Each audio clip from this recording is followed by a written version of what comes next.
Looks like you're headed for the great beyond tomorrow, just as planned. I froze when I heard a woman's laugh and voice I didn't recognize. The voice was coming from my husband Nicholas's phone. Right now, he's in the shower. Our 4-year-old daughter Margaret happened to be nearby when his phone rang. She touched it and, not knowing any better, turned on the speaker. The woman, assuming my husband had picked up, kept talking. With this, we'll get the insurance money, and finally, we can be a real couple. I got a bad feeling, a real sense of dread. That's when I discovered the terrible secret plan my husband had been hiding. My name is Sophie. I'm 32 and work in an office. I've been married to Nicholas for 5 years, who is 3 years older than me and a company employee. Together with Margaret, we are a family of 3. Nicholas is a doting father. Margaret adores him and always clings to him. Every time I saw this, it filled me with joy. I always wanted to cherish the time spent as a family, so I'd adjust my work schedule to coincide with Nicholas's days off. We'd go shopping, visit the aquarium, or go to the zoo. Margaret was looking forward to those days as well. However, 3 months ago, things changed. You don't need to match your days off with me anymore. Work's gotten busy. What? But Margaret looks forward to spending time with you. It can't be helped. Nicholas yelled at me and left the house without saying another word. He didn't come back that day. Seeing this sudden change in his normally calm demeanor puzzled me. After that day, he started coming home late due to overtime, and the number of sudden business trips increased. And whenever he came back from those trips, his wedding ring was conspicuously missing. For some reason, he also seemed eager to take a shower right away. One day, Nicholas says to me, "How about we take a day off next week and spend some time together, just the 2 of us?" That's unusual, I thought, but it turns out I'm also off from work that day. Come to think of it, since Margaret was born, Nicholas and I haven't had any alone time. He tells me he's already arranged for Margaret to stay at my in-laws' house, so I happily agree. We could go for a drive to the beach, he suggests, and I can't help but look forward to that day. Then, the day before our date comes around. For some reason, Nicholas takes a shower as soon as he gets home. Normally, he takes his phone with him everywhere, even to the bathroom, but today he left it on the table. While I'm cooking, his phone starts to ring. As I'm drying my hands, Margaret picks up the phone and puts it on speaker. "Everything's set for tomorrow. He'll be out of the picture." A mysterious woman's voice fills the air. Stunned by her words, I keep listening. She seems to think Nicholas picked up and continues talking. "With this, the insurance money will be ours, and finally, we can." "Who's that, Auntie? A friend of Dad's?" Hearing Margaret's voice, the woman hurriedly hangs up. Margaret tilts her head. "What was that?" "Maybe it's a friend of Dad's." "Let's tell him." "Okay."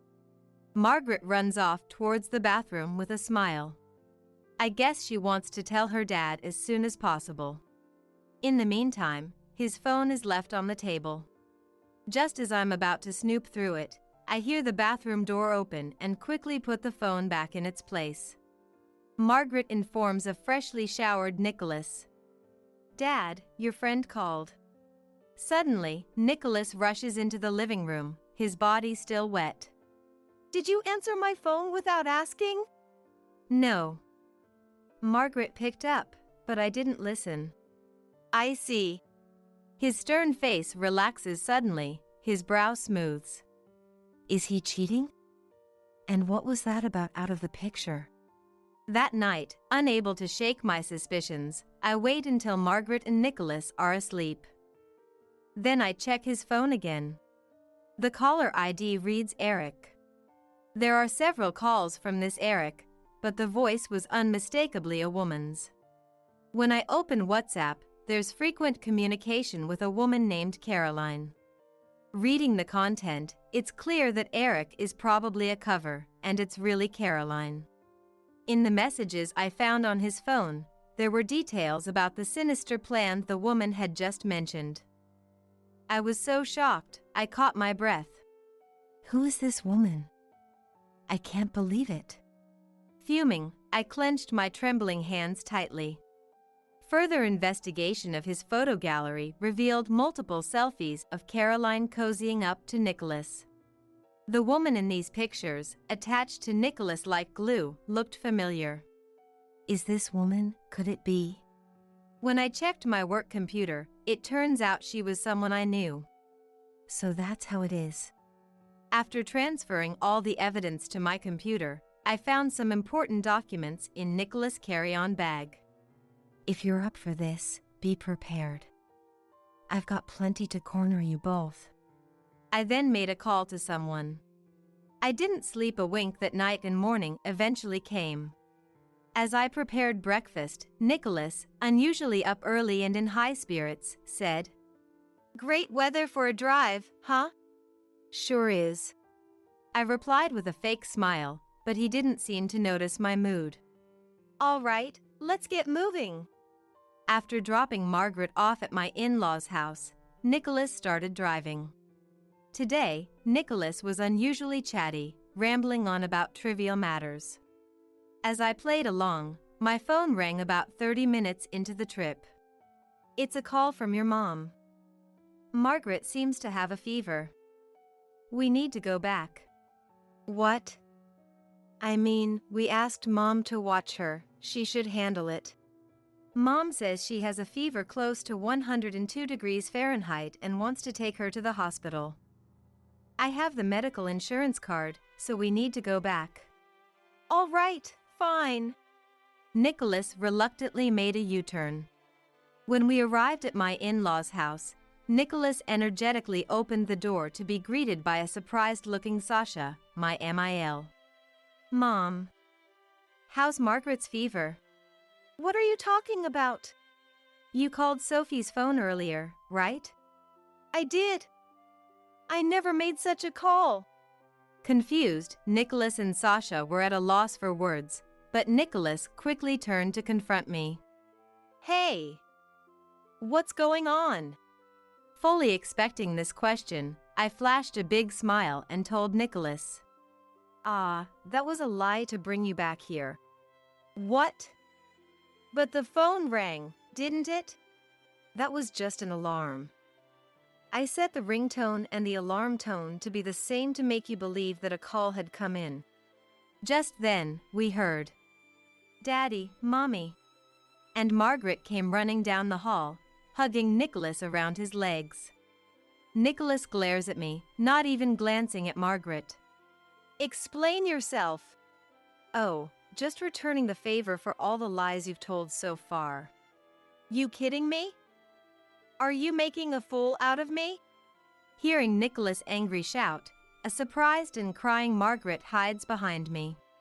Sasha, sensing the mood, takes Margaret's hand and says, "Let's read a book upstairs," leading her to the second floor. Standing alone in the entryway, Nicholas just stares at me in silence for a moment. That's when the doorbell rings. Opening the door, to our surprise, it's Nicholas' affair partner, Caroline. "Caroline? What are you doing here?" Nicholas seems utterly flustered. "What do you mean?" "You invited me here to meet your friends in PIL, didn't you?" "I did." "Look. Here's the message you sent me." Caroline shows her WhatsApp screen to a puzzled Nicholas. "More importantly, why is your wife here?" Caroline presses, while Nicholas stammers, lost for words. "I was the one who invited Caroline, pretending to be you." Hearing my words, both of them look at me, eyes wide open. "What the heck are you thinking?" "Because I'm not ready to move on to the next world just yet." "Nicholas, you were planning something nefarious with me by the sea, weren't you?" "How do you know about that?" Both Nicholas and Caroline seem unsettled, exchanging alarmed glances. They clearly never suspected their plot was exposed. When Margaret answered your phone, I overheard Caroline say, "The plan is on, and my wife will be gone tomorrow." Anybody would find that strange upon hearing it. I moved to the living room, sit across the table from the two, and slam printed copies of their WhatsApp conversations and photographs on the table. I have plenty of evidence. How did you get this? Nicholas and Caroline are stunned, staring at the undeniable evidence. Did you forget what I do for a living? You work some desk job at a company. True, but it's a detective agency. These days, I'm doing more sleuthing than clerical work. At that, Nicholas and Caroline tremble in disbelief. And then, I lay out the $300,000 life insurance policy under Nicholas' name in front of him. I can't believe my own husband was planning to trade my life for money. That's a misunderstanding. What misunderstanding? The entire plan is detailed in those WhatsApp messages. Well, you see. Nicholas scrambles for words, trying to make an excuse. I turned to the woman beside me, who was avoiding eye contact, and asked her a question. So, are you pregnant? What? Caroline's eyes darted around as she looked to Nicholas for support. To my surprise, he started defending her. Hey, yeah, she is. She's carrying a baby, so don't give her a hard time. That's not fair. Nicholas walked over to Caroline and affectionately rubbed her belly, giving me a glare. That's a lie. What do you mean, a lie? I'm 5 months along. Caroline pointed to a sonogram picture on the table. Look at this. This is proof. The date on that sonogram is 10 months old. If it was real, the baby would be born by now. What? What do you mean? Nicholas was watching the exchange between me and Caroline with a puzzled expression. The pregnancy is a lie. Also, did you know she's a scam artist? Nicholas looked shocked. Turns out, Caroline was a scam artist who targeted married men. Her scheme was always the same: pretend to be pregnant after dating for a while and then extort a large sum of money. I had been involved in a background check for Caroline through work and recognized her face. When I showed the investigative report to Nicholas, he was reading it, gasping. You're kidding me. Nick, all of this is nonsense. Don't listen to her. A panicked Caroline clung to Nicholas, but he forcefully shook her off and sighed deeply. I can trust Sophie because she's never lied to me. Compared to that, I can't believe you're not just lying, but you're also a scam artist. No, Nick, please believe me. Caroline sank to her knees, covering her face with her hands, and began to sob as if to gain sympathy. However, even Nicholas seemed to realize he could no longer trust Caroline. Out of the blue, he offered me a sincere apology. Sorry. My bad. Let's start over. I was utterly flabbergasted by Nicholas, who seemed to think an apology would fix everything. I then handed him the divorce papers I had prepared in advance. We can't be a married couple anymore. You'll sign this, right? In the divorce proceedings, I also demanded $30,000 in damages, $20,000 for property division, and $1,000 for monthly child support. Please, don't say that. Reconsider. It's too late for that. The only person I love is you, Sophie. Just as Nicholas was resisting, making all sorts of excuses and hesitating to sign, Margaret came downstairs and ran over to him. Dad, do you need help signing? Should Margaret write it for you? Margaret smiled innocently at him. Unable to resist any longer, Nicholas signed the papers without a word. Dad, I signed it well for you. Margaret, who knew nothing of the situation, beamed happily. Sasha noticed the situation and invited Margaret to the park. Full of energy, Margaret said, "I'll be going now," and left. "I'll also demand $1.5 million from you in the divorce case," I told Caroline. She lost her temper, her face turning red. "Why should I have to pay? I'll also be contacting the police about you. Pay for your crime." Caroline's face turned pale, and she started to tremble. "I can't be caught now."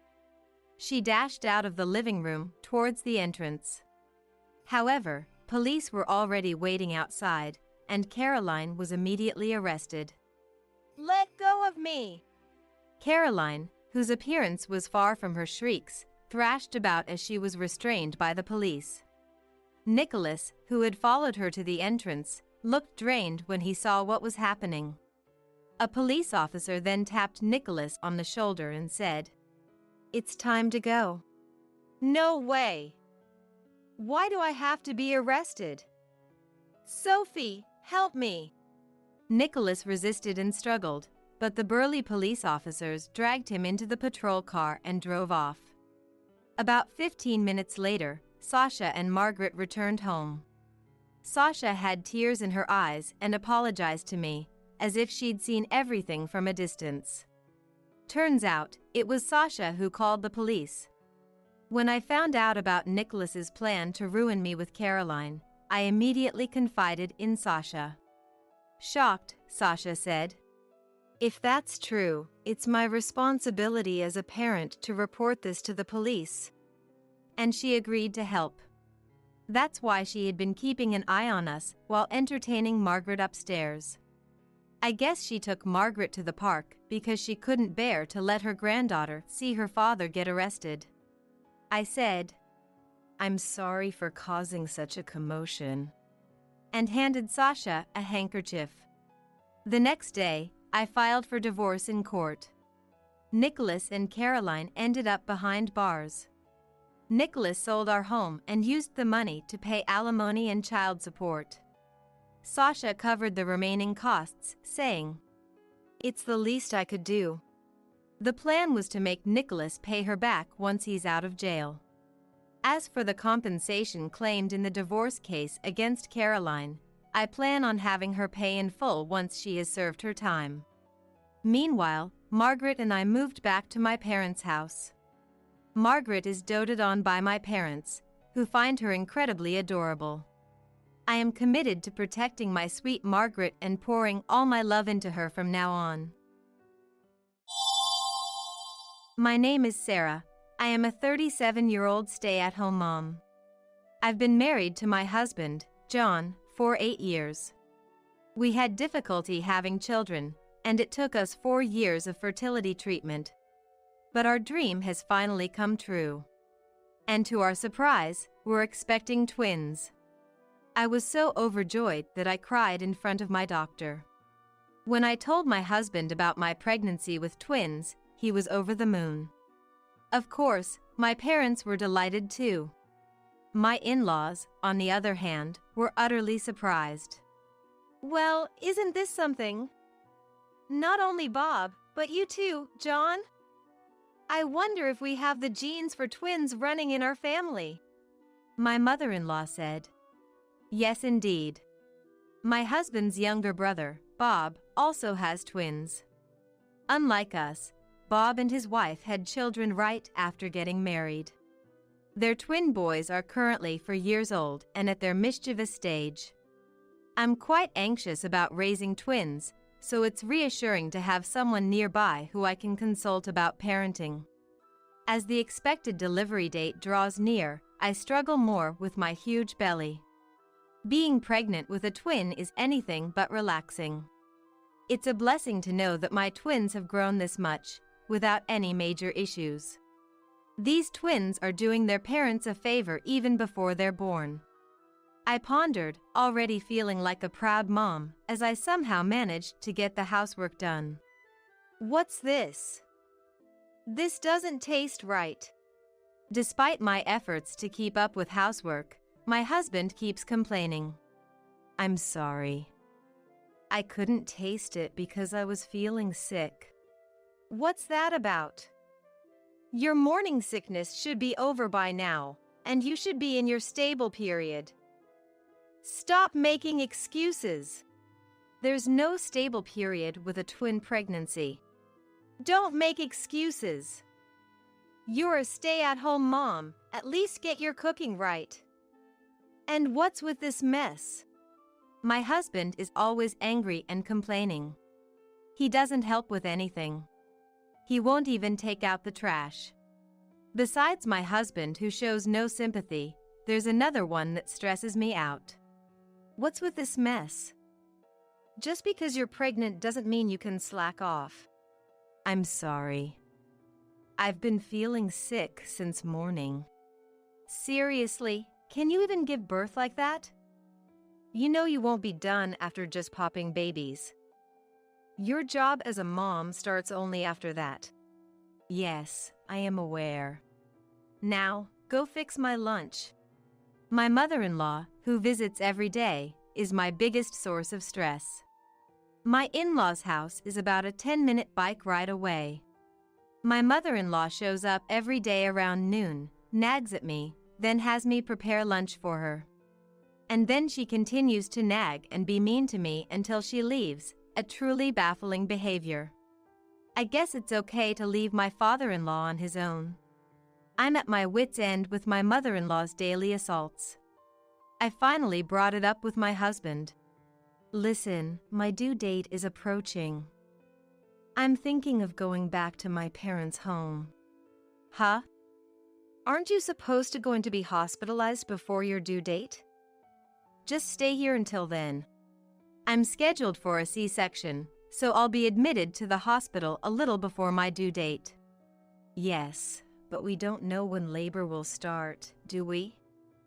Besides, honestly, it's tough having your mom over every day. What's that supposed to mean? I told my husband about the daily onslaught from my mother-in-law. He knew she was coming over every day, but he probably didn't know that she stays for long. He looks a bit surprised. Well, I understand it might seem a bit selfish, but isn't it because she feels comfortable with you? Huh? She likes being around you. She treats you like her own daughter, doesn't she? So be a little nice to her. Well, I could stand her before my belly got big, but now it's impossible. Don't you feel anything looking at this belly?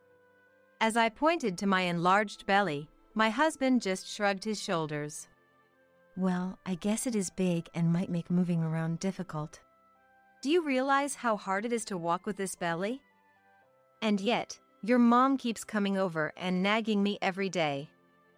She doesn't help at all. In fact, she just bosses me around. It might lead to irreparable consequences. Are you okay with our baby being affected? Well, I certainly don't want that. Then please talk to your mother.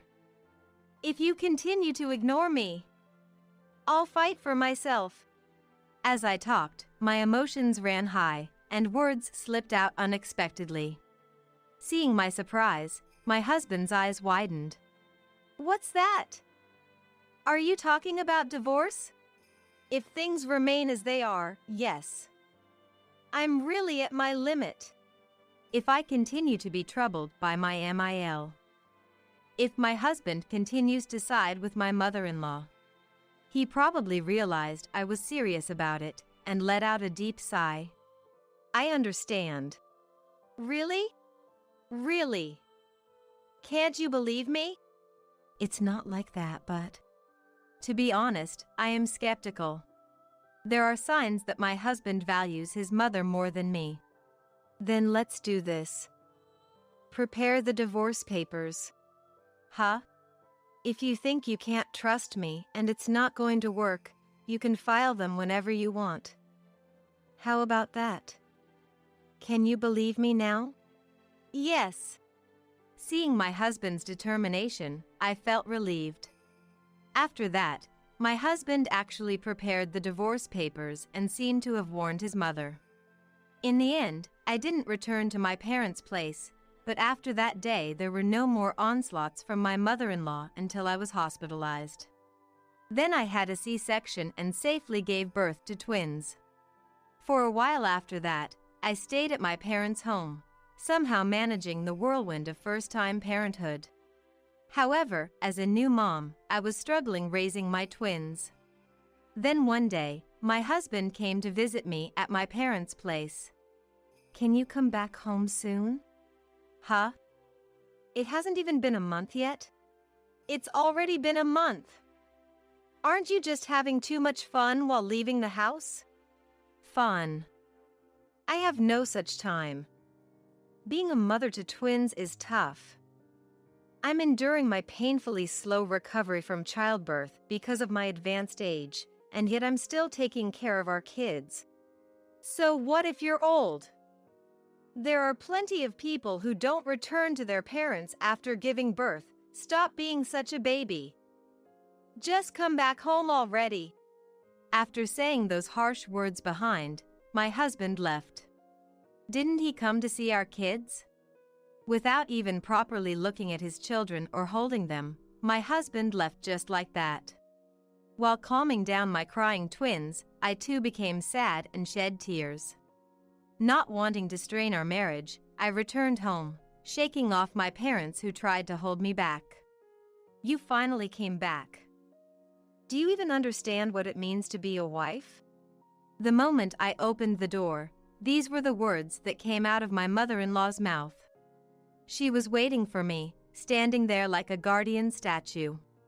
Exhausted, I found it hard to even respond, so I silently walked past my mother-in-law. "Hey! Don't ignore me!" Ignoring these words as well, I entered the room and was left speechless. I can't call this place my home. Looking at the disastrous state of the house, I unwittingly muttered these words. The kitchen was piled with dishes, with no space for cooking. The floor was covered with discarded clothes, garbage from empty lunchboxes, and more. And to think I had just been away for about a month. Mother-in-law, did you come here while I was away?" "I was here all the time. I was worried about my son struggling alone." "So you were here all the time, and we still have this mess. Worried about your son. And yet you just let our room turn into a mess? Anyone would fall sick in an environment like this. And it's unsanitary for my babies. She's raised kids before, does she not even care about basic hygiene? First, I will put my twins to sleep in the bedroom where their crib is set up. Then I started to clean up. Phew, I guess this will do for now." Just when I finally finished cleaning up. Wah! I don't even have a moment to catch a breath with my crying babies. By the time I finished cleaning, the sun was already starting to set. "You're finally done? You're so slow," my mother-in-law said, while she sat on a chair and sipped her tea. It took everything in me to not splash her tea over her head. As my face strained while feeling my babies, my mother-in-law set down her teacup with a clink and looked at me, saying, "Oh, by the way, starting this weekend, Bob's twins will be coming over. You don't mind looking after them, do you?" "Excuse me?" I was so shocked that I had to take a long pause before responding. I mean, I didn't understand what she just said. "Could you please repeat that?" I said, "Bob, my youngest son. The twins from his family are going to be staying with us on weekends from now on." "What do you mean by that?"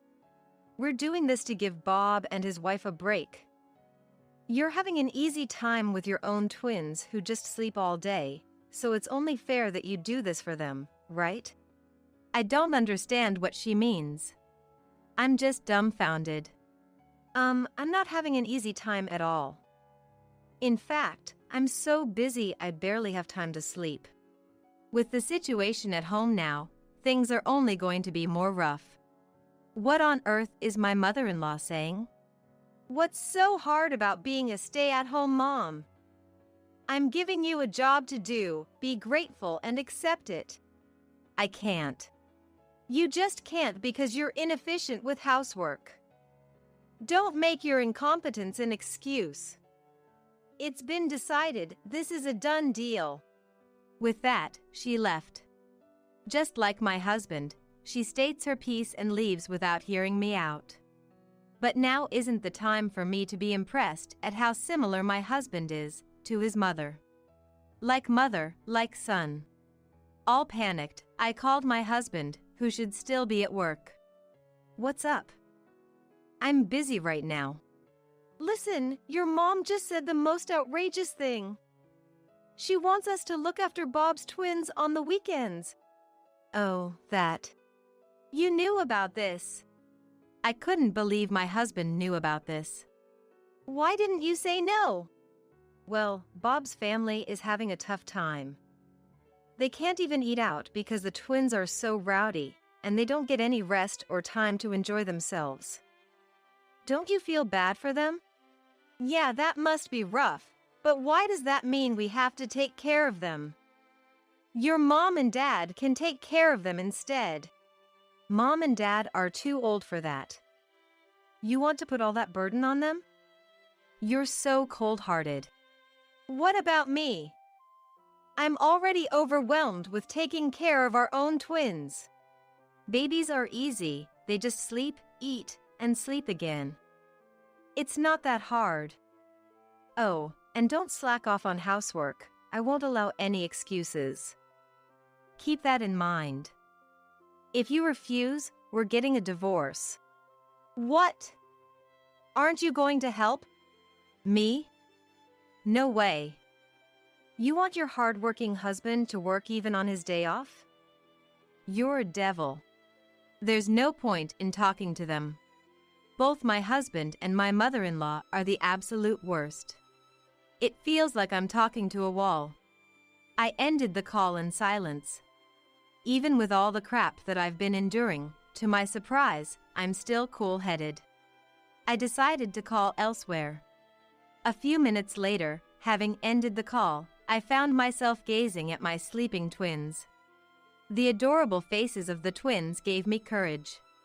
My husband and mother-in-law were solely fixated on their own interest over these cute little twins. There's not a shred of consideration for me. Whether they're around or not, my workload won't change. So with both my husband and mother-in-law, I've decided to completely sever ties with them. That night, my phone rang. Looking at my phone screen, it was from my husband. Hello? I just got home. Why aren't you here? Where are you? I'm at my parents' house. What? You came back from the hospital. Why are you still at your parents' house? I went back home once and cleaned up. It's clean now, isn't it? So why are you at your parents' house now? Because I'm fed up with you. With that, I ended the call and then turned off my phone. I thought he might call my parents' house, but perhaps it was awkward for him if my parents picked up, so no call came. Instead, the next morning, my husband showed up. Hey, Sarah. You're here, aren't you? What the hell are you thinking? To my surprise, my mother-in-law was with him. The lovely mother-son duo had made their appearance. Can you not cause a scene this early in the morning? As I responded with a displeased face, my husband yelled, What the hell do you think you're doing? Hurry up and come back home. Yes, come back and take care of the house. What am I supposed to eat? My mother-in-law chimed in. They both teamed up and exclaimed energetically. I thought, why don't you guys go eat some grass in the yard? But it wasn't the right time to strike back. I gave a cold stare to the two who were pressing me and clearly stated, My home is here. I'm not going back to the house where you guys stay. What? Are you saying you're going to get a divorce? Yes. Matter of fact, I submitted the divorce papers last night. You said it yourself. That I can turn in the papers whenever I want, if things don't work out for me. You said the same thing yesterday. That's just a figure of speech. It's just to show my determination. Who would even take that literally? I did. My husband seemed to be at a loss for words. Sarah, you're just mentally unstable from giving birth, aren't you? Get another marriage certificate and come back. If you do what you're supposed to do, I'll forgive you. My mother-in-law took over, trying to convince me. Go back, take care of you, and look after your other son's twins on the weekends. Is that what you want? I asked, confirming what my mother-in-law wanted out of me. Of course. I decline. What did you say? First of all, does Bob know that I am taking care of his kids? Huh? Bob didn't know that I was taking care of them, did he? Upon hearing this, my mother-in-law's face turned pale in an instant. Indeed. To my disbelief, my mother-in-law decided on her own to make me take care of Bob's twins. In fact, I had called Bob after I talked with my husband last night. When I explained the situation, Bob was very surprised. You're already taking care of your own twins, aren't you? I wouldn't dream of burdening you with our kids too. Sure, our twins can be a handful, but we love them to pieces. If we left them with you on our days off, we wouldn't get to play with them. In other words, my mother-in-law had taken upon herself to assume that Bob and his wife, who had casually mentioned that raising twins is hard, needed help. And so, she decided to take in the twins on her own. And then she tried to delegate the responsibility to me. I could never understand her. The divorce proceedings are done. Can you please leave now? There's no way I can accept this. My husband insists stubbornly. Can you stop already? All of a sudden, I heard someone yell from behind. When I turned around, my father was standing there. Dad! He was flustered. You've been saying some pretty selfish things. Have you ever helped out around the house? Do you even look after the twins at all? My husband was searching for words in response to my father's questions. I'm tired from work. Oh? Yet I hear that you take breaks all the time without doing any significant work? Even when everyone else is working overtime, you always leave work on time. And yet I hear that you're always coming home late. Are you having an affair? No. I was just hanging out. Really now? You push all the housework and childcare onto my daughter and then go have fun. You have it easy, don't you? Well, that's... In reality, my husband was employed at the company my father runs. While it's a small-scale business, it has a fair number of employees. And among them, my husband had been loafing around, acting high and mighty because he's the CEO's sister-in-law. This fact came to light when my father conducted an internal investigation. I had believed he was working hard late into the night, so I can't believe this. I will ask you to quit the company due to your problematic behavior. There's no reason to keep someone who's not a family member any longer since you've divorced my daughter. What? No way. Get out of here.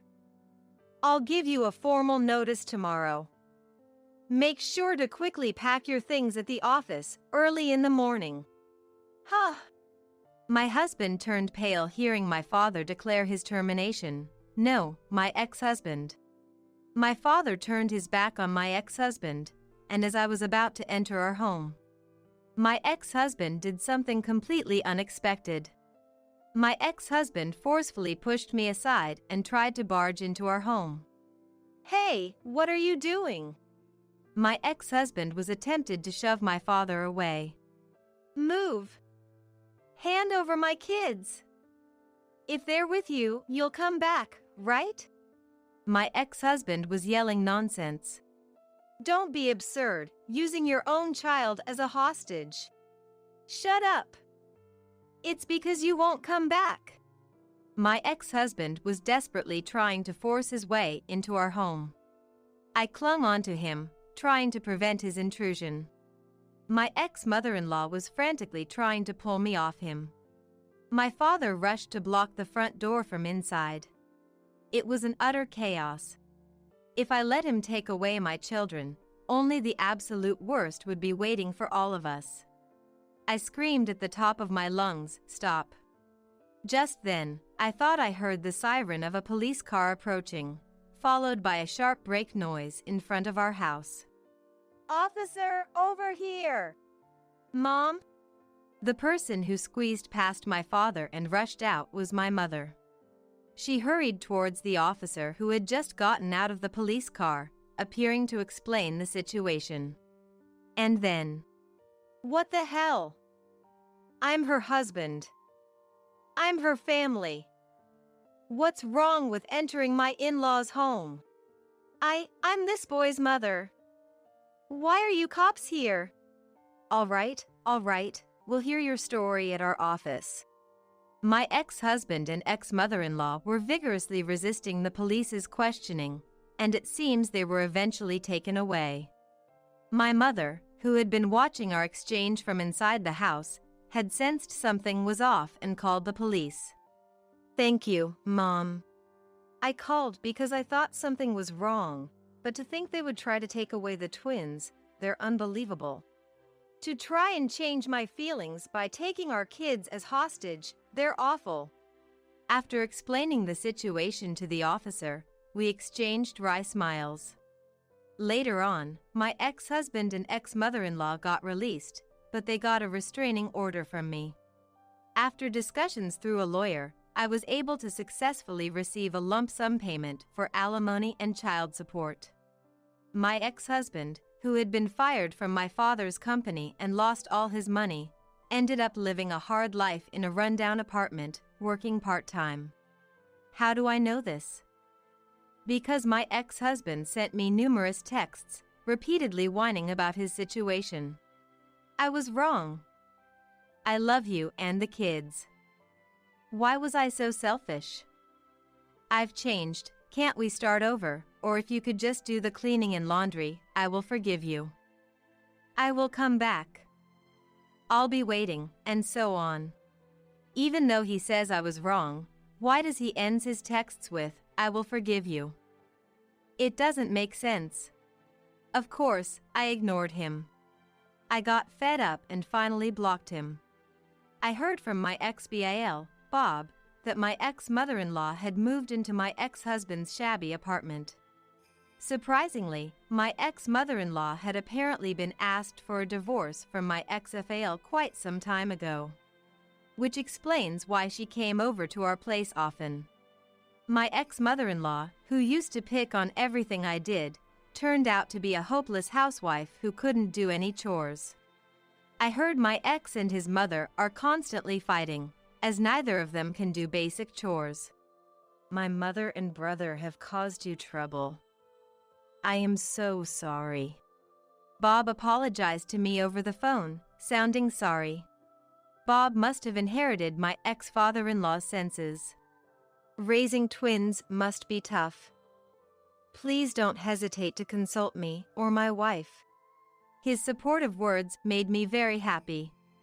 After hanging up the phone, the cries of the twins echoed throughout the house. All right, I'm coming. As I peacefully watch my adorable twins grow, I feel nothing but happiness.